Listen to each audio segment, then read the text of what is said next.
قلعے کی بالائی منزل سے ہمیں صاف دکھائی دے رہا تھا کہ گھیرا ڈالنے والوں کی تعداد بہت زیادہ ہے۔ انہوں نے پورے قلعے کو گھیرا ہوا تھا۔ ارد گرد کی سینکڑوں عمارتوں کی چھتوں پر بھی یہ لوگ موجود تھے۔ ان کی کثیر تعداد کا اندازہ ان کی حرکت کرتی ہوئی مشعلوں اور ٹارچوں وغیرہ سے بھی ہوتا تھا۔ ان کا زیادہ اجتماع قلعے کے مرکزی دروازے کی طرف دکھائی دیتا تھا۔ اندازہ ہوتا تھا کہ اگر وہ سیلابی ریلے کی طرح دروازے کی طرف بڑھے اور انہوں نے دروازہ توڑنا چاہا تو تادیر انہیں روکا نہیں جا سکے گا۔ میں نے عمران سے کہا، یار اگر اب بھی نیل پانی سے کوئی مدد نہ آئی تو پھر کب آئے گی؟ ہاں اب تو انہیں آ جانا چاہیے، عمران کے بجائے چوہان نے جواب دیا۔ یہ بڑے قیمتی لمحے تھے اور ان کی قدر و قیمت ہم سب کو معلوم تھی۔ اسی دوران میں حسنات احمد کا ایک ساتھی بڑے گھبرائے ہوئے انداز میں اندر داخل ہوا۔ اس نے حسنات احمد کے کان میں کچھ کہا۔ حسنات کا چہرہ بھی متغیر ہو گیا۔ وہ کچھ دیر جھجکتا رہا، پھر میرے قریب آ کر بولا، جناب ایک مسئلہ ہو گیا ہے، آپ میرے ساتھ آئیں۔ میں اور عمران حسنات کے ساتھ سیڑھیاں اترے۔ حسنات کے 2-3 ساتھی ہمارے ساتھ تھے۔ ان کے ہاتھوں میں رائفلیں تھیں۔ وہ بھی کچھ سراسیمہ نظر آتے تھے۔ ہم قلعے کے برآمدے سے گزرے اور پھر ایک چھوٹے سے تہخانے میں پہنچ گئے۔ یہ تہخانہ کاٹ کباڑ سے بھرا ہوا تھا۔ ٹوٹے ہوئے شہتیر، جالے، لکڑی کے قدیم تختے، نہ جانے کیا کچھ یہاں بھرا ہوا تھا، اور ان سب چیزوں کے بیچ ٹوٹے پھوٹے فرش پر گیتا مکھی کی خون آلود لاش پڑی تھی۔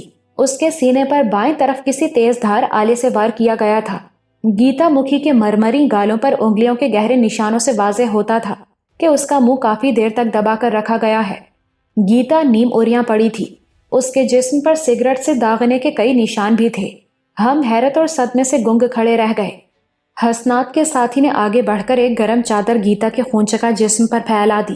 حسنات بھرائی ہوئی آواز میں بولا، میں نے اسے پہچان لیا ہے، یہ گیتا مکھی ہے۔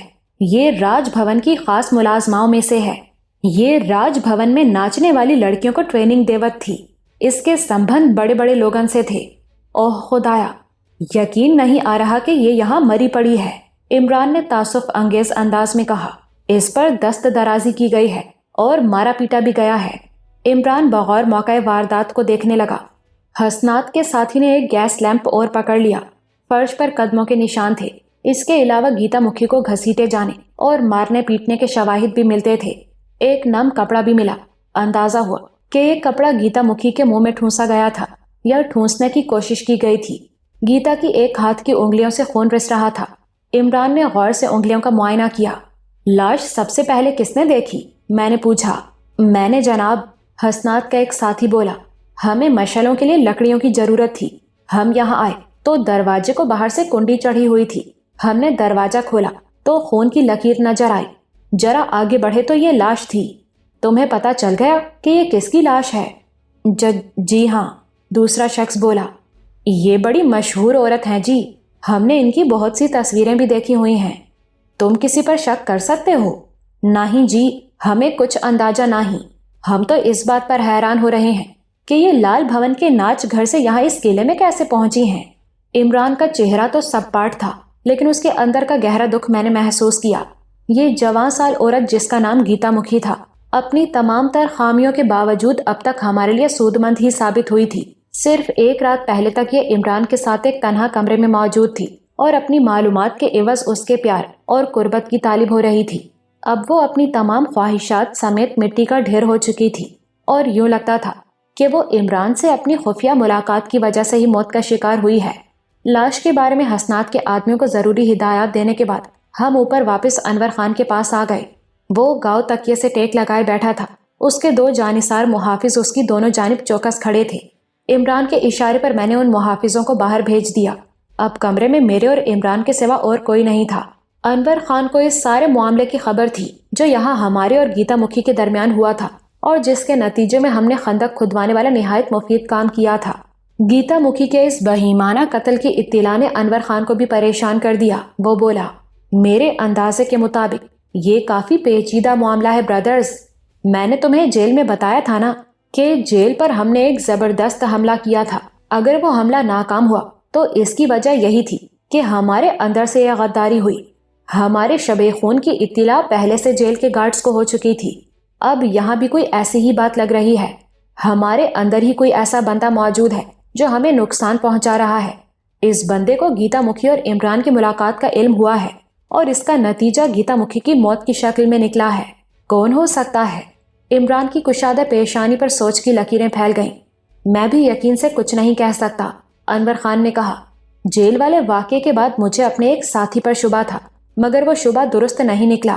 ہاں، اس بات کا یقین مجھے اب پہلے سے زیادہ ہو گیا ہے کہ وہ بندہ ہمارے قریبی ساتھیوں میں موجود ہے۔ میں نے اپنی سوچ کے گھوڑے دوڑائے۔ کون ہو سکتا تھا؟ انور خان کے ساتھ جو لوگ یہاں زرگاں پہنچے تھے وہ سب بھروسے کے تھے اور انہیں ہم اچھی طرح جانتے بھی تھے۔ ان میں ڈاکٹر چوہان، عبدالرحیم اور اجے کمار بھی شامل تھے۔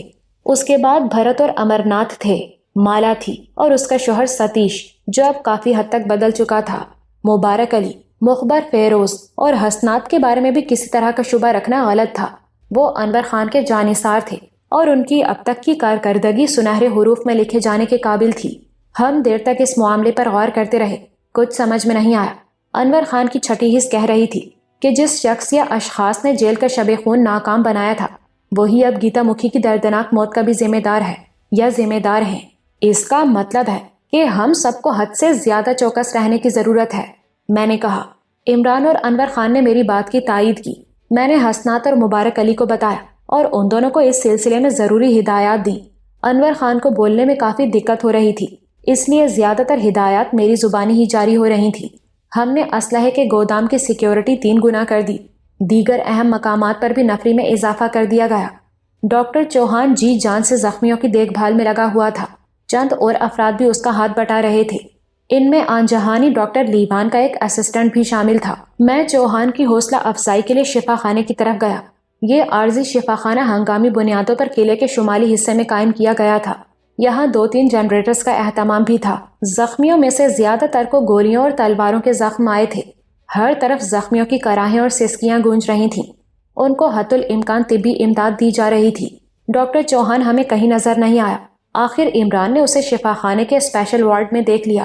یہاں زیادہ نازک حالت والے زخمی تھے، ان میں سے کچھ کو جلنے سے زخم آئے تھے۔ ایک زخمی کے پیٹ میں راکٹ کے پرخچے لگے تھے، وہ آخری سانسیں لے رہا تھا۔ ایک شخص کا بازو بارودی دھماکے میں جھلس گیا تھا۔ چوہان ایک نرس کی مدد سے اس کی مرہم پٹی کرنے میں مصروف تھا۔ میں نے ہولے سے اس کا کندھا تھپکا۔ وہ مڑ کر میری طرف دیکھنے لگا۔ اس کے چہرے سے تھکن ٹپکی پڑ رہی تھی۔ میں جانتا تھا کہ وہ بس ایک چھوٹے سے وقفے کے سوا پچھلے 24 گھنٹے سے کام کر رہا ہے۔ اسے آرام اور اچھے کھانے کی ضرورت تھی۔ میں نے اسے سمجھایا کہ اگر وہ اپنا خیال نہیں رکھے گا تو پھر خود بھی مریضوں میں شامل ہو جائے گا۔ اس نے کہا کہ ٹھیک ہے، 2-3 گھنٹے بعد وہ کچھ دیر کے لیے اوپر جا کر آرام کر لے گا۔ بھرت بھی ہمارے ساتھ تھا۔ وہ مسلمانوں جیسے کپڑے پہنے ہوئے تھا۔ اسے دیکھ کر کوئی نہیں کہہ سکتا تھا کہ وہ اونچی ذات کا ہندو ہے۔ وہ ایک مریض کے پاؤں سے بہنے والا خون اپنے ہاتھ سے صاف کر رہا تھا۔ بھرت کی شخصیت اسے ایک مختلف فرد بناتی تھی۔ وہ ایک ناکردہ گناہ کی سزا میں گوروں کے جبر کا شکار ہوا تھا اور پھر یہاں پہنچا تھا۔ وہ اپنا نہیں تھا لیکن بیگانہ بھی نہیں تھا۔ میں اپنے سامنے لیٹے ایک تنومند زخمی کو دیکھ رہا تھا۔ اس کا سینہ اور چہرہ بھی جھلسا ہوا نظر آتا تھا۔ پورے چہرے پر پٹیاں لپٹی ہوئی تھیں۔ اس نے سینے تک ایک سفید چادر کھینچی ہوئی تھی۔ اس نے چادر ہٹائی تو نیچے خطرناک 7mm رائفل نظر آئی۔ بڑی پھرتی سے اس نے رائفل میری اور عمران کی طرف سیدھی کی اور ایک دم اٹھ کر بیٹھ گیا۔ خبردار، چھلنی کر دوں گا، وہ دھاڑا۔ اس کے ساتھ ہی اس نے مہارت سے گولی چلائی۔ ایک گارڈ جو رائفل سیدھی کرنی چاہ رہا تھا الٹ کر دروازے کے پاس گرا۔ گولی عین اس کے دل کے مقام پر لگی تھی۔ خبردار، اڑا دوں گا، اڑا دوں گا، ہاتھ اوپر اٹھاؤ۔ رائفل بردار پھر چنگھاڑا۔ اس کی صورت نظر نہیں آ رہی تھی مگر اس کی آواز نے بتا دیا کہ وہ رنجیت پانڈے ہے، بانڈیل اسٹیٹ کا عیار ترین اور خطرناک قاتل۔ اس کا سارا چہرہ پٹیوں میں لپٹا ہوا تھا اور یہ پٹیاں یقیناً صرف چہرہ چھپانے کے لیے ہی لپیٹی گئی تھیں۔ میں نے اور عمران نے ہاتھ کھڑے کر دیے۔ چوہان چونکہ رنجیت کے بستر سے قریب تھا، اس نے بلا کی تیزی سے رنجیت پانڈے کی رائفل پر جھپٹا مارا، مگر یہ جعلی مریض اصلی ڈاکٹر کو مات دے گیا اس سے پہلے کہ چوہان اپنا ہاتھ پانڈے کی رائفل تک پہنچا تھا۔ 7mm کی گولی اس کی پیشانی توڑ کر اندر گھس گئی۔ رائفل پر سائلنسر چڑھا ہوا تھا۔ یہ سب کچھ ناقابل یقین تھا۔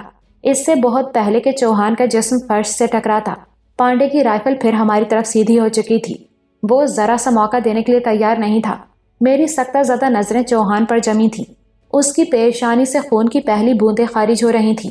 اس سے پہلے کہ میں ہوش و خیرت سے بیگانہ ہو کر پانڈے پر جھپٹتا، میری گردن سے کوئی سخت چیز آ لگی۔ خبردار، گولی مار دوں گا۔ عقب سے ایک جانی پہچانی آواز ابھری۔ میں بھونج کر رہ گیا۔ یہ عبدالرحیم کی آواز تھی۔ میں نے اور عمران نے تقریباً ایک ساتھ ہی مڑ کر دیکھا۔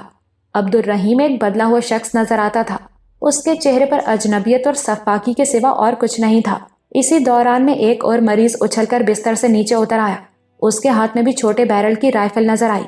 ڈاکٹر چوہان کی اچانک موت کا صدمہ اتنا شدید تھا کہ میں چکرا کر رہ گیا تھا۔ ایک لحظے کے لیے مجھے لگا کہ میں برداشت کھو دوں گا اور کچھ ایسا ہو جائے گا جو نہیں ہونا چاہیے، لیکن عمران کے اوپر اٹھے ہوئے ہاتھ اور اس کے تاثرات دیکھ کر میں نے خود کو سنبھالا۔ اس سچویشن میں مزاحمت کرنا خودکشی کے مترادف تھا۔ سفید پٹیوں کے اندر سے پانڈے کی فقط آنکھیں ہی نظر آتی تھیں، اور یہ آنکھیں گواہی دے رہی تھیں کہ ان کے اندر خون کی پیاس جنون بن کر پھیلی ہوئی ہے۔ یہ جنون ان نازک لمحوں میں کوئی بھی قیامت برپا کر سکتا تھا۔ میں نے بھی اپنے ہاتھ اٹھا دیے۔ ایک بار پھر رنجیت پانڈے نے بے دردی سے کئی بار رائفل کا ٹریگر دبایا۔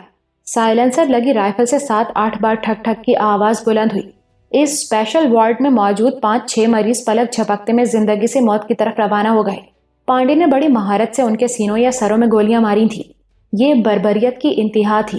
عبدالرحیم اور پانڈے کے دوسرے ساتھی کی رائفلیں ہماری طرف اٹھی ہوئی تھیں۔ یہ جدید رائفلیں تھیں، 1 سیکنڈ میں گولیوں کی بوچھاڑ کر سکتی تھیں۔ ان کی موجودگی میں صبر کا دامن چھوڑنے کا مطلب خود موت کے جبڑوں میں اپنا سر دے دینے کے سوا اور کچھ نہیں تھا۔ یہ دردناک منظر تھا۔ وارڈ میں موجود کم و بیش 6 مریض جو پہلے ہی اپنے جان لیوا زخموں کی وجہ سے کراہ رہے تھے، 3-4 سیکنڈ کے اندر خون میں نہا گئے۔ ایک درمیانی عمر کے باریش شخص نے سینے پر گولی کھانے کے باوجود اٹھنے کی کوشش کی، مگر پانڈے کی اگلی گولی نے اس کی شاہرگ چیر کر رکھ دی اور وہ بستر سے گر کر ٹھنڈا ہو گیا۔ چلو آگے لگو میرے پپو، پانڈے نے مجھ سے مخاطب ہو کر جنونی لہجے میں کہا۔ اس کی انگلی رائفل کے ٹریگر پر تھی۔ میں نے عمران کی طرف دیکھا۔ ہم دونوں کے درمیان جیسے ایک ٹیلی پیتھی جیسا رشتہ قائم ہو چکا تھا۔ اکثر اوقات ہم بغیر کچھ کہے سنے بھی ایک دوسرے کی بات سمجھ لیتے تھے۔ شاید اکثر دوست جو پرہنگام حالات میں زیادہ دیر تک ایک دوسرے کے ساتھ رہتے ہیں اور کٹھن واقعات کا سامنا کرتے ہیں، اسی طرح ایک دوسرے کے رمز شناس ہو جاتے ہیں۔ ہم دونوں نے پانڈے کی ہدایت پر بے چون و چرا عمل کیا اور دروازے کی طرف بڑھے۔ بھرت بھی ہمارے ساتھ تھا۔ یہ لوگ ہمیں اندرونی سیڑھیوں کی طرف لے گئے۔ یہ نسبتاً تنگ اور تاریک سیڑھیاں تھیں۔ ہم قلعے کی بالائی منزل پر پہنچے۔ جب ہم ایک غلام گردش سے گزر رہے تھے، کئی افراد نے ہمیں اس حالت میں دیکھا اور حیران ہوئے، لیکن ان افراد میں سے کوئی بھی خاص رد عمل ظاہر نہیں کر سکا۔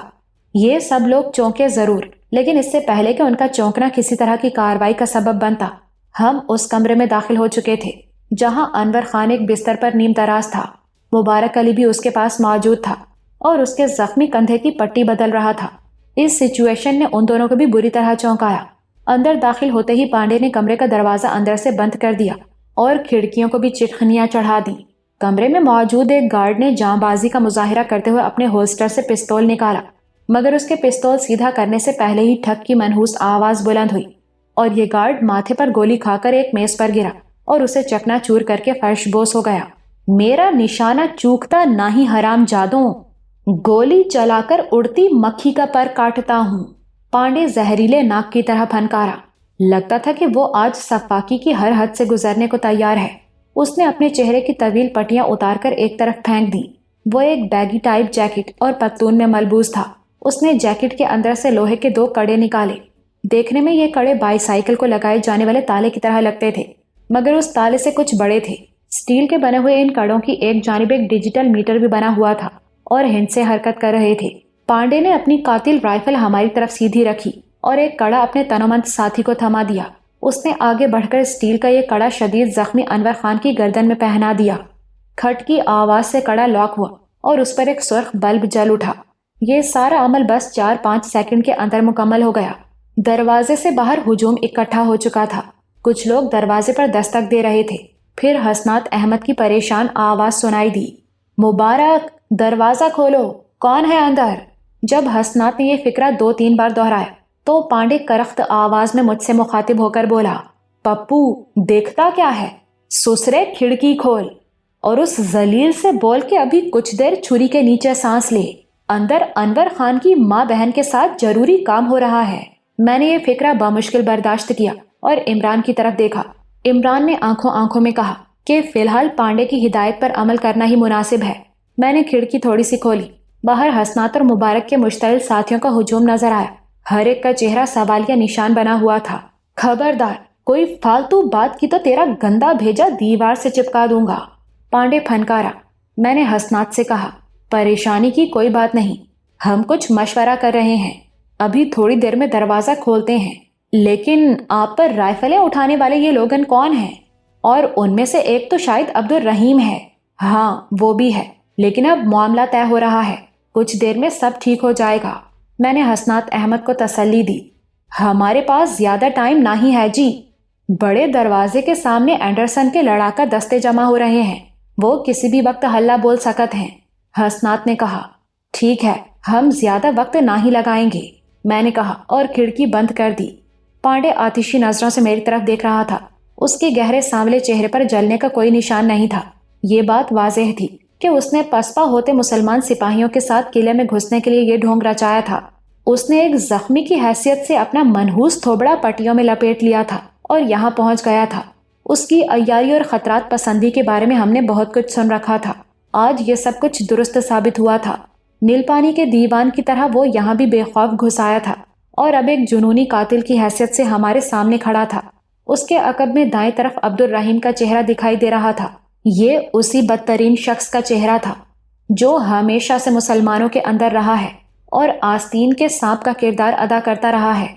تاریخ کے اوراق پیچھے کی طرف پلٹتے جائیں، یہ شخص اپنی تمام تر نحوست کے ساتھ ہر کٹھن وقت میں پایا جائے گا۔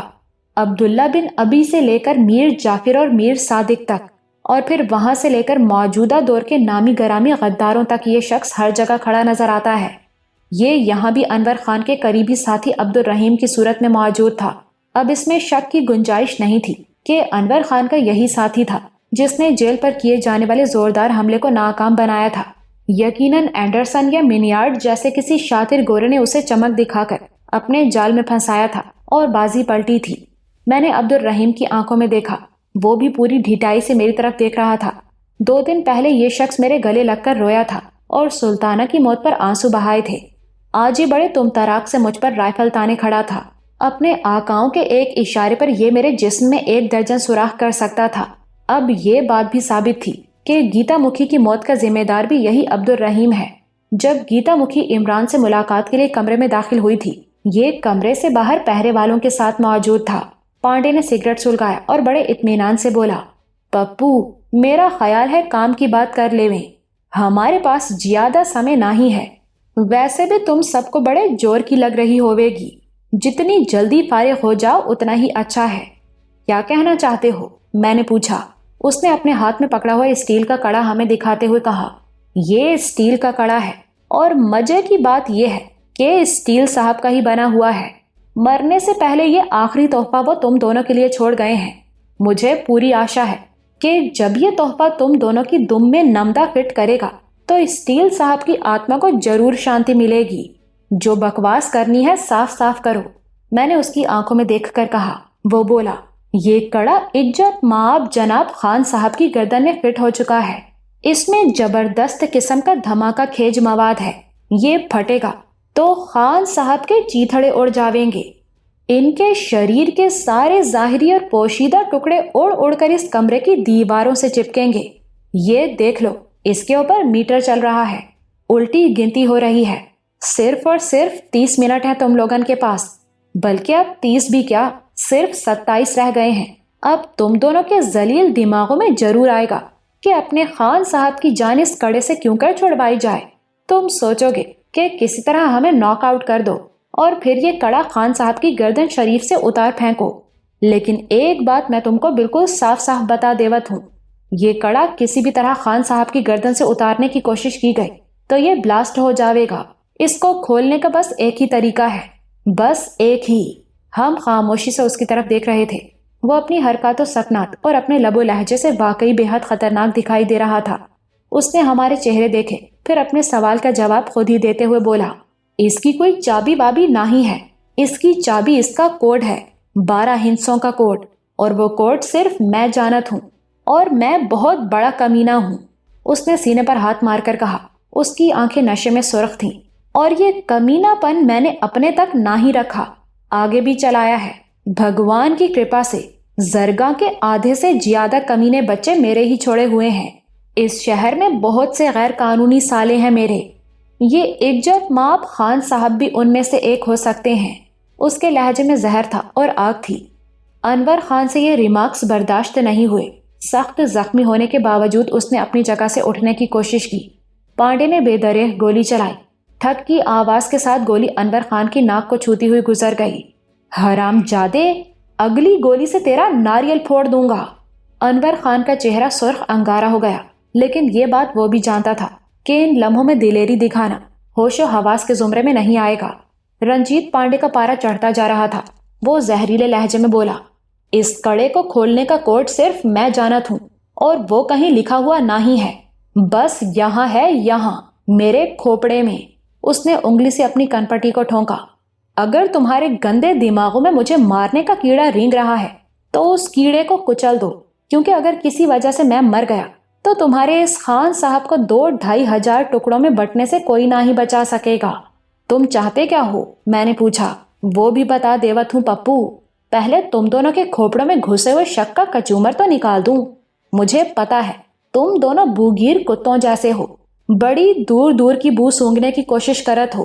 جو کچھ میں نے تمہیں بتایا ہے اس کے ثبوت کے لیے یہ دوسرا اسٹیل رنگ حاضر خدمت ہے۔ اس نے وہ دوسرا کڑا ہماری آنکھوں کے سامنے لہرایا جو ابھی تک اس کے ہاتھ میں تھا۔ اس کڑے پر بھی بالکل دوسرے کڑے کی طرح ڈیجیٹل میٹر لگا ہوا تھا۔ اس نے اس کڑے کو لاک کیا، اس پر سرخ بلب روشن ہو گیا۔ اس کے ساتھ ہی میٹر پر الٹی گنتی شروع ہو گئی۔ 25، 24، 23۔ رنجیت بولا، تم دونوں کے والد سورگ باشی اسٹیل صاحب نے یہ بڑے کمال کی چیز بنائی ہے۔ یہ دیکھو، اس رنگ پر 25 سیکنڈ کا ٹائم فکس تھا۔ 15 سیکنڈ گزر چکے، 10 سیکنڈ باقی ہیں۔ لو اس کی کارکردگی ملاحظہ کرو۔ اس نے احاطے کی طرف والی کھلی کھڑکی میں سے اسٹیل رنگ باہر پھینک دیا۔ احاطے میں یقیناً یہ اسٹیل رنگ لوگوں کے درمیان ہی گرا ہوگا۔ کچھ کرنے یا کہنے سننے کا وقت ہی نہیں تھا۔ 5-6 سیکنڈ بعد ایک زبردست دھماکہ ہوا۔ دھماکے کے ساتھ تیز چمک بھی تھی۔ بچوں اور عورتوں کے چلانے کی کربناک آوازیں بلند ہوئیں۔ احاطے کے اس حصے میں بھگدڑ سی مچ گئی تھی۔ میں نے وحشت زدہ نظروں سے دیکھا۔ انسانی گوشت کا ایک ٹکڑا کھڑکی کے پٹ سے آ چپکا تھا۔ اس چھوٹے سے ٹکڑے کے ساتھ کپڑے کی ایک دھجی بھی تھی۔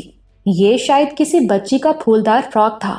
پانڈے کے چہرے پر درندگی ٹوٹ کر برس رہی تھی۔ مجھے پہلی بار اندازہ ہوا کہ وہ کتنا بھیانک شخص ہے۔ نیل پانی میں میرے ساتھ لڑتے ہوئے وہ کسی وجہ سے پسپا تو ضرور ہوا تھا، مگر پسپا ہوتے ہوتے بھی ایک خوفناک بم بلاسٹ کر گیا تھا جس میں درجنوں افراد کی جان گئی تھی۔ وہ ہماری طرف دیکھ کر بولا، میرا وچار ہے کہ اب تمہیں وشواس ہو گیا ہوگا کہ یہ کوئی ناٹک نہیں ہے۔ خان صاحب کی گردن شریف میں جو پٹا ڈالا گیا ہے وہ ضرور ان کے جسم کے پوشیدہ ٹکڑوں کو اس کمرے کی دیواروں اور چھت سے چپکائے گا۔ پھر اس نے اپنی کلائی کی گھڑی دیکھی اور بولا، اور اب ہمارے پاس بچا ہے فقط 20 منٹ کا سمے۔ ان 20 منٹوں کے اندر تمہیں اس قلعے کا بڑا دروازہ کھلوانا ہے اور اس سارے معاملے کو بغیر لڑائی مار کٹائی اور زیادہ خون خرابے کے حل کرنا ہے۔ اور میں جانت ہوں کہ یہ کام عزت مآب جناب خان صاحب کر سکت ہیں یا تم کر سکت ہو۔ اس نے اپنی بھدی کالی انگلی میری طرف سیدھی کی۔ میں نے عمران کی طرف دیکھا۔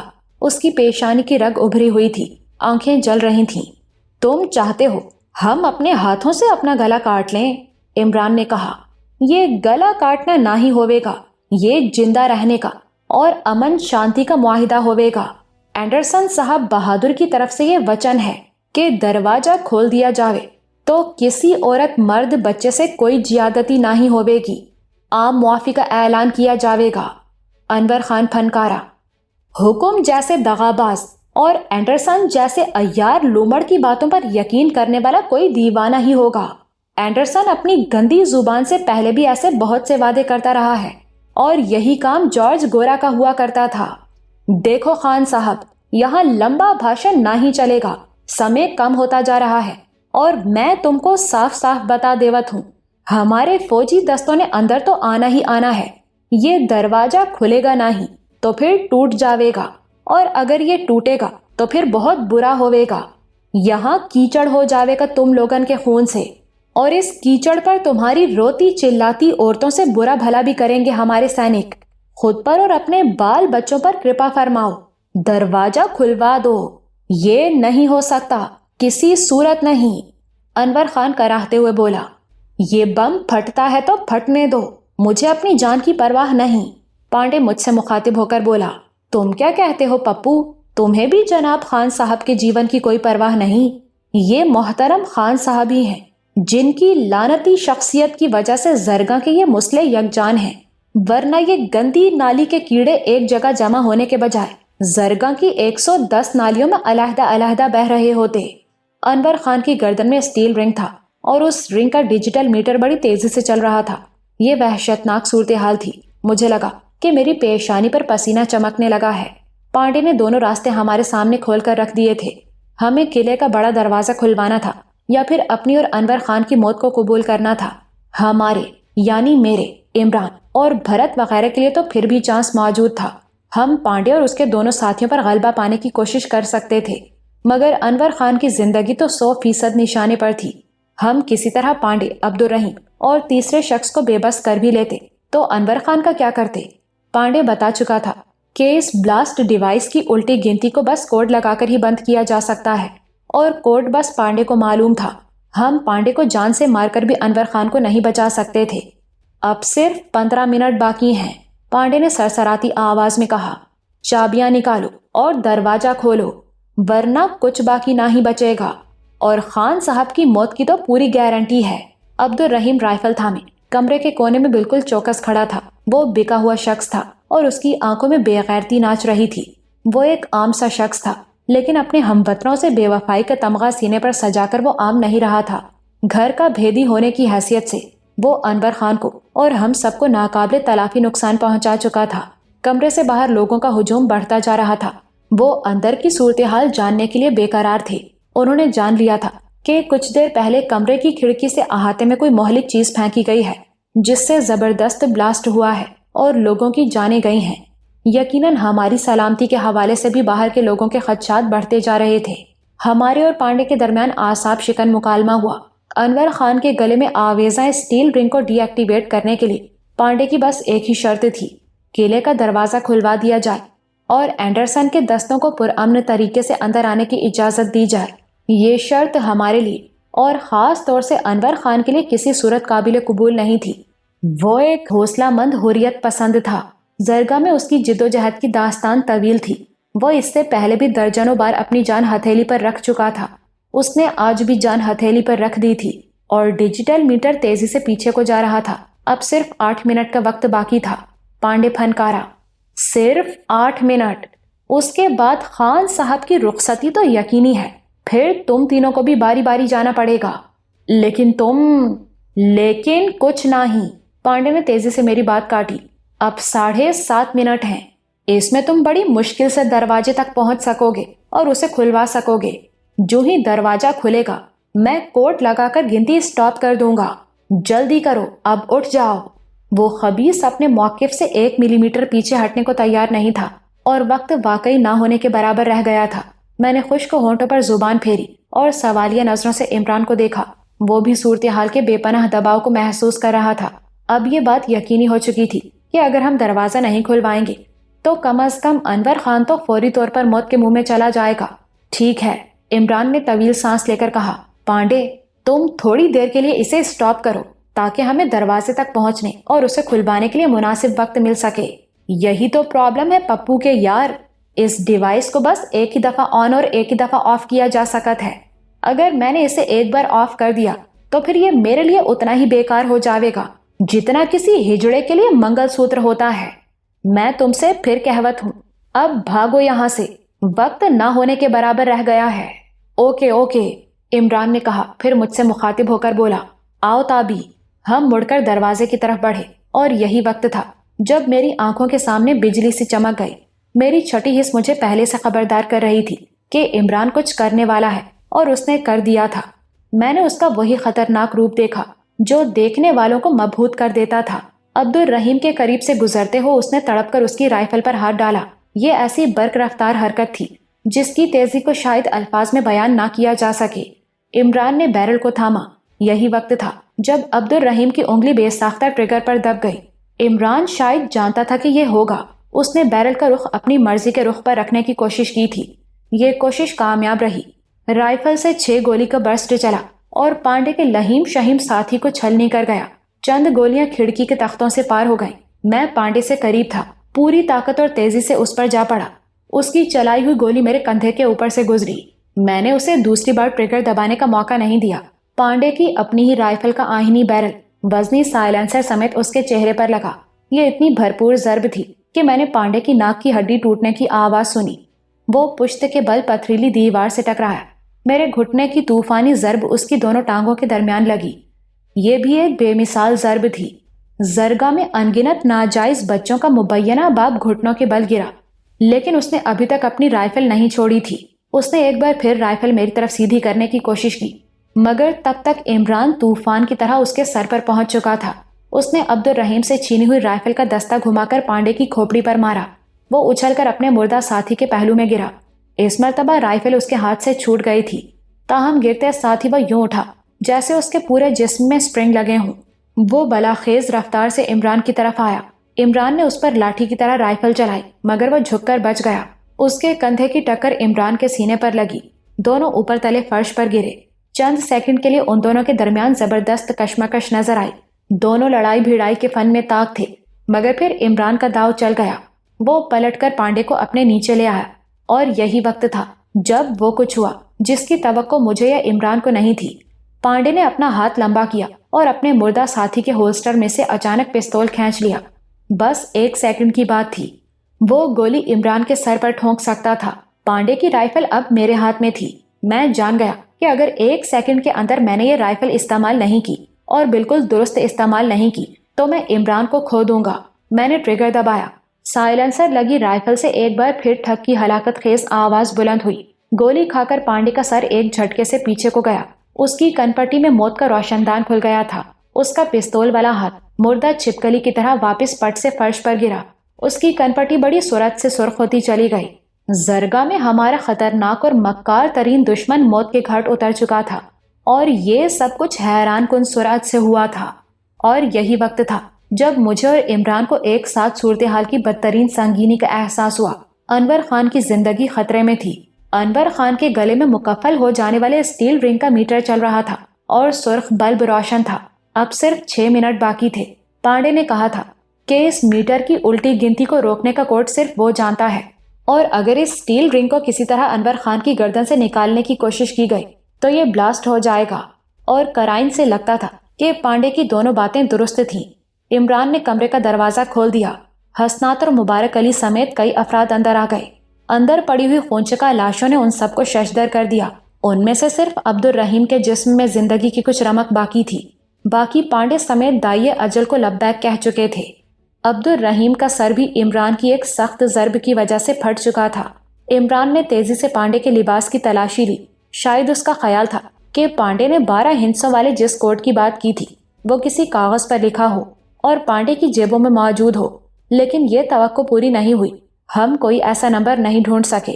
اسی دوران میں حسنات اور مبارک وغیرہ بھی ساری صورتحال سے آگاہ ہو چکے تھے۔ میں نے حسنات کو تیزی سے باہر نکلتے اور ایک جانب اوجھل ہوتے دیکھا۔ شاید اس کے ذہن میں کوئی خاص بات آئی تھی۔ حسنات جس تیزی سے گیا تھا اسی تیزی سے واپس آ گیا۔ وہ کسی قریبی کمرے سے چند انگریز قیدیوں کو ہانک کر لایا تھا۔ ان میں 2 لڑکیاں اور 3 مرد تھے۔ ان کے چہروں پر چوٹوں کے نشان تھے۔ حسنات نے مجھ سے مخاطب ہوتے ہوئے کہا، یہ سرجن اسٹیل کے ساتھی ہیں جی، اس کے ساتھ لیبارٹری میں کام کرتے رہے ہیں۔ مجھے یقین ہے ان میں سے کوئی نہ کوئی اس رنگ کے کوڈ کے بارے میں جانتا ہوئے گا۔ میں نے بغور ان 5 افراد کو دیکھا۔ ان میں سے 2 نوجوان تھے، باقی ادھیڑ عمر تھے۔ ایک بھوری داڑھی والے کی عمر 35 کے لگ بھگ رہی ہوگی۔ یہ گرفتار شدگان تھے۔ اب بھی ان کی طرف 3 رائفلیں اٹھی ہوئی تھیں۔ بظاہر ان کی تنفن ختم ہو چکی تھی، مگر اندرونی اکڑ باقی تھی۔ شاید یہ اکڑ مغربی ممالک کے باشندوں کا خاصہ ہوتی ہے۔ وہ نفسیاتی طور پر خود کو دوسرے لوگوں سے برتر سمجھتے ہیں۔ ہزیمت اٹھا کر بھی وہ اپنی گردن کا تناؤ برقرار رکھتے ہیں اور سمجھتے ہیں کہ جلد ہی ان کی شکست جیت میں بدل جائے گی۔ اس کمرے میں داخل ہونے کے چند سیکنڈ بعد ہی یہ 5 افراد یہاں کی سنگین ترین صورتحال کو بھانپ چکے تھے۔ انہوں نے دیکھ لیا تھا کہ بستر پر نیم دراز انور خان کی گردن میں موت کا پھندا موجود ہے اور ہند سے تیزی سے پیچھے کی طرف حرکت کر رہے ہیں۔ سرجن اسٹیل اس قسم کے جتنے بھی منحوس آلات تخلیق کرتا تھا وہ انہی لوگوں کے ہاتھوں سے ہو کر گزرتے تھے۔ یہ عین ممکن تھا کہ اسٹیل کے اس مہلک رنگ کو ڈی ایکٹیویٹ کرنے کا کوڈ ان میں سے کسی کو معلوم ہو۔ میں نے اور عمران نے ان پانچوں سے بڑی تیزی کے ساتھ اس بارے میں سوالات کیے۔ ان سب کو معلوم تھا کہ اس الیکٹرانک رنگ کو کوڈ کے ذریعے پھٹنے سے روکا جا سکتا ہے، لیکن کوڈ کسی کو معلوم نہیں تھا، یا معلوم تھا اور وہ بتا نہیں رہے تھے۔ یہ بڑے دردناک لمحات تھے۔ ہماری پیشانیاں پسینے سے تر ہو گئی تھیں۔ میں نے بھوری داڑھی والے کے سر پر رائفل کی نال رکھی اور فیصلہ کن لہجے میں کہا، تمہارے بچنے کی بس ایک ہی صورت ہے، کوڈ بتا دو۔ میں نہیں جانتا، میں یسوع مسیح کی قسم کھاتا ہوں، مجھے نہیں معلوم۔ کیا یہ ڈیوائس تم لوگوں نے نہیں بنایا؟ اس کے کل پرزے تم نے نہیں جوڑے؟ میں جھوٹ نہیں بولوں گا، میں اس کام کی دوسری سٹیج میں شریک رہا ہوں، مگر کوڈ کی تفصیل مجھے پتا نہیں۔ اگر تم مجھے اس کوڈ کی وجہ سے مارو گے تو یہ غلط وجہ ہوگی۔ میں نے کھچڑی بالوں والی ادھیڑ عمر عورت کے بال پکڑے۔ وہ انگریزی میں بولی، مجھے نہیں معلوم، مجھے تو یہ بھی پتا نہیں کہ اس میں کوئی کوڈ لگتا ہے۔ اگر مجھے پتا ہوتا تو میں اس شخص کی جان بچانے کے لیے بتا دیتی۔ وہ سارے کوڈ کی جانکاری سے انکاری تھے، اور وہ سب قریبی ماتحتوں کی حیثیت سے سرجن اسٹیل کی شعبدہ ساز لیبارٹری میں کام بھی کرتے رہے تھے۔ یہ بات کچھ ہضم نہیں ہو رہی تھی۔ اب 3-3.5 منٹ کا وقت باقی رہ گیا تھا۔ انور خان نے کراہتے ہوئے کہا، اب تم لوگ کمرے سے باہر چلے جاؤ، میرے ساتھ وہی ہوگا جو اللہ کو منظور ہے۔ اس نے اصرار کے ساتھ ہم سب کو کمرے سے باہر بھیج دیا۔ وہ قیامت کی ساعتیں تھیں، وہ بے بسی کا عروج تھا۔ زرگاں کا ہر دل عزیز حریت پسند، جبر کی آنکھوں میں ہر پل آنکھیں ڈال کر رکھنے والا انور خان موت کے منہ میں تھا، اور ہم اس کے لیے کچھ کر نہیں سکتے تھے۔ اچانک کرشمہ ساز عمران کے ذہن میں ایک انوکھا خیال آیا۔ اس نے رائفل کا دستہ ایک انگریز قیدی کی پیٹھ پر رسید کیا اور اسے واپس انور خان کے کمرے میں دھکیل دیا۔ اس ہٹے کٹے شخص کو پانڈے کی لاش سے ٹھوکر لگی۔ وہ انور خان کے بستر کے قریب گرا۔ پھر عمران نے ایک دوسرے قیدی کی پیٹھ پر لات رسید کی اور اسے بھی کمرے میں پھینک دیا۔ وہ گرجا، ان سارے حرام زادوں کو کمرے میں پھینکو، اگر انور خان جائے گا تو پھر یہ بھی ساتھ جائیں گے۔ یہ اچھی پیش رفت تھی۔ ڈیجیٹل میٹر کی الٹی گنتی اب 2 منٹ تک پہنچ چکی تھی۔ ہم نے 5 انگلش ٹیکنیشینز کو دھکیل کر انور خان والے کمرے میں پہنچا دیا اور دروازہ باہر سے بند کر دیا۔ قیدی ٹیکنیشینز کے رنگ برف کی طرح سفید ہو گئے۔ وہ جانتے تھے کہ ان کے ساتھ کیا ہونے والا ہے۔ انور خان کے ساتھ ہی وہ بھی اڑنے والے تھے۔ موت کو عین سامنے دیکھ کر ان کا صبر و تحمل اور ٹھہراؤ جواب دے گیا۔ وہ دہائی دینے لگے، اندر سے دروازہ پیٹنے لگے۔ شارٹ سکرٹ والی نوجوان انگریز لڑکی گھٹنوں کے بل بیٹھ گئی اور زندگی کی بھیک مانگنے لگی۔ یہ سارے مناظر ہم کمرے کی سلاخدار کھڑکی میں سے دیکھ رہے تھے۔ اسٹیل رنگ کا میٹر پیچھے کی طرف بھاگ رہا تھا۔ 1 minute 30 second, 1 minute 25 second, 1 minute 20 second. موت آتی ہوئی نظر نہیں آتی، لیکن یہاں اس کمرے میں وہ نظر آ رہی تھی۔ انگریز قیدیوں کے چہروں پر، ان کی آنکھوں میں۔ انور خان نے اپنی آنکھیں بند کر لی تھیں، اور یہی وقت تھا جب کھچڑی بالوں والی ادھیڑ عمر عورت تیزی سے مڑی اور لڑکھڑاتی ہوئی انور خان کے پاس پہنچ گئی۔ اس کا پورا جسم کانپ رہا تھا۔ اس نے اسٹیل کے رنگ کا ایک کھٹکا کھولا۔ نیچے سیاہ رنگ کا چھوٹا سا کی پیڈ تھا۔ اس نے جلدی جلدی اپنی کانپتی انگلیاں چلائیں۔ وہ کوڈ پریس کر رہی تھی، اور وہ زندگی کا کوڈ تھا، 12 ہندسوں کا کوڈ، جو موت کے میسج کو ڈیلیٹ کر کے زندگی کو جاری رکھنے کی انسٹرکشنز دے سکتا تھا۔ اور پھر الٹی گنتی رک گئی۔ آخری ریڈنگ 20 سیکنڈ تھی۔ 20 سیکنڈ کے فرق سے موت کا فرشتہ راستہ بدل گیا تھا۔ عمران کی آنکھوں میں وہی مسکراہٹ تھی جو اس کے اندر کے اطمینان کو ظاہر کیا کرتی تھی۔ ہم سب اندر داخل ہوئے۔ کھچڑی بالوں والی عورت کانپتے ہاتھوں سے انور خان کی گردن سے مہلک ڈیوائس اتار رہی تھی۔ بیشتر قیدی سر تھامے بیٹھے تھے۔ نوجوان لڑکی زار زار رو رہی تھی۔ یقیناً اس کے رونے کی وجہ فوری موت سے بچ جانے کا احساس تھا، اور وہ خوشی تھی جو کسی ریلے کی طرح اس پر حملہ آور ہوئی تھی۔ انور خان سے بغلگیر ہونے کے بعد میں اور عمران زیری منزل کی طرف لپکے۔ ہمیں 1% امید بھی نہیں تھی کہ ڈاکٹر چوہان زندہ ہوگا، لیکن اس آس امید کا کیا کیا جائے؟ یہ آخر تک انسان کا دامن نہیں چھوڑتی۔ ہمارے دلوں میں بھی یہ جلتی بجھتی سی کرن موجود تھی کہ شاید چوہان کی زندگی کی راکھ میں کوئی چنگاری موجود ہو۔ ہم نیچے پہنچے، ہجوم کو چیرتے ہوئے اسپیشل وارڈ میں داخل ہوئے۔ چوہان ایک بستر پر تھا۔ اس کی لاش پر ایک سفید چادر کھینچ دی گئی تھی۔ یہ چادر گواہی دے رہی تھی کہ راکھ ہی راکھ ہے، چنگاری کہیں نہیں۔ میں نے اس کے پاؤں کو چھوا، اس کے چہرے سے چادر ہٹائی۔ وہ سو رہا تھا، پچھلے 24 گھنٹوں سے مسلسل کام کر رہا تھا، بہت تھکا ہوا تھا، بھوکا بھی تھا۔ ہلکا سا بخار بھی محسوس کر رہا تھا اور اسی طرح روانہ ہو گیا تھا۔ یہ سفر ہی ایسا ہوتا ہے، کسی بھی وقت شروع ہو جاتا ہے، کسی بھی حالت میں۔ میں نے اس کا ماتھا چوما اور میرے 2 آنسو اس کے خون آلود رخساروں پر گرے، پھر اس کی بڑھی ہوئی شیو کے بالوں میں رینگ گئے۔ قلعے سے باہر ہونے والے زوردار دھماکوں سے اندازہ ہو رہا تھا کہ اینڈرسن نے حملہ شروع کروا دیا ہے۔ چوہان کے چہرے پر چادر ڈال کر میں اور عمران واپس مڑے۔ اس اسپیشل وارڈ کے بستروں پر مریض نہیں تھے، خونچکا لاشیں تھیں۔ چوہان کی لاش کی طرح ان لاشوں پر بھی چادریں ڈال دی گئی تھیں۔ یہ وہی لوگ تھے جنہیں تقریباً 1 گھنٹہ پہلے پانڈے نے بے دردی سے موت کے گھاٹ اتارا تھا۔ اب وہ خود بھی اپنے مقتولوں کے پاس پہنچ چکا تھا۔ میں اور عمران سیڑھیاں پھلانگتے ہوئے واپس بالائی منزل پر پہنچے۔ عبدالرحیم کو گہری بے ہوشی کی حالت میں وہاں سے اٹھایا جا چکا تھا۔ 5 انگریز قیدیوں کو واپس ان کے ٹھکانے پر پہنچا دیا گیا تھا۔ باقی لاشیں ابھی تک وہیں پڑی تھیں۔ ان میں خونچکا کھوپڑی اور ٹوٹی ہوئی ناک والا رنجیت پانڈے بھی تھا۔ وہ پستول ابھی تک اس کے ہاتھ میں تھا جس سے اس نے عمران کو شوٹ کرنے کی کوشش کی تھی۔ مرنے کے بعد بھی وہ جیسے اسی پستول کے ذریعے اپنی مزاحمت جاری رکھنا چاہتا تھا۔ عمران نے پستول پانڈے کے مردہ ہاتھ سے چھڑایا اور اس کی لاش کو گھسیٹ کر ایک کونے میں کر دیا۔ انور خان نے کہا، اینڈرسن نے حملہ شروع کر دیا ہے۔ اگر ان لوگوں کے پاس مزید راکٹ ہیں تو وہ مین دروازے پر استعمال کرنے کی کوشش کریں گے۔ اس کوشش کو ناکام بنانا ہوگا۔ کیسے؟ میں نے پوچھا۔ کوشش کی جائے کہ یہ راکٹ دروازے کے قریب پہنچنے ہی نہ پائیں۔ فصیل کے اوپر سے لمبی رینج کی رائفلوں کے ساتھ راکٹ لانچروں کو نشانہ بنایا جائے۔ ویسے مجھے امید ہے کہ ان لوگوں کے پاس اب زیادہ راکٹ نہیں ہوں گے۔ میں نے کہا، عمران، میرا خیال ہے کہ ہمیں لڑائی والی جگہ پر پہنچنا چاہیے۔ عمران نے اس بات میں سر ہلایا۔ میں نے مبارک اور بھرت کو ہدایت کی کہ وہ انور خان کے قریب رہیں اور اس کی سیکیورٹی کی ذمہ داری اٹھائیں۔ اس کے علاوہ انور خان کے پیغامات کو کمانداروں تک پہنچانے کا انتظام بھی کریں۔ میں، عمران اور حسنات احمد قلعے کے اس حصے کی طرف روانہ ہوئے جہاں زوردار لڑائی ہونے لگی تھی۔ رات کی سیاہی میں ہر طرف شعلہ فشاں دھماکے ہو رہے تھے اور پگھلا ہوا سیسا آتشی بارش کی طرح برس رہا تھا۔ ایسی لڑائیوں کے بارے میں پڑھا اور سنا تھا، لیکن آج ہم خود اس قدیم طرز کی لڑائی کا حصہ تھے، اور تب مجھے یہ احساس ہوا کہ ایسی لڑائیوں کا تناؤ اور خوف لڑائی سے قبل زیادہ ہوتا ہے۔ جب لڑائی شروع ہو جاتی ہے، جب نعرے بلند ہوتے ہیں اور خون اچھلتا ہے، تو پھر صورتحال کا ڈر بتدریج دل سے نکلتا چلا جاتا ہے۔ ہمارے دلوں سے ڈر یوں بھی بہت دور تھا کہ اس کی جگہ ایک بھڑکتے ہوئے تیش نے لی ہوئی تھی۔ ہم نے تھوڑی ہی دیر پہلے گیتا مکھی اور ڈاکٹر چوہان کی لاشیں اٹھائی تھیں، اور اس سے بھی بہت بڑی بات یہ تھی کہ ہم نے معصوم بالو کی ماں کی لاش اٹھائی تھی، سلطانہ کی لاش اٹھائی تھی۔ وہ لاش جیسے اب بھی میرے ہاتھوں پر دھری تھی۔ اتنے دن گزرنے کے باوجود میرے بازوؤں پر نہ اس کی گرمی کم ہوئی تھی اور نہ اس کا لمس مدھم پڑا تھا۔ وہ مجھے دیکھ رہی تھی۔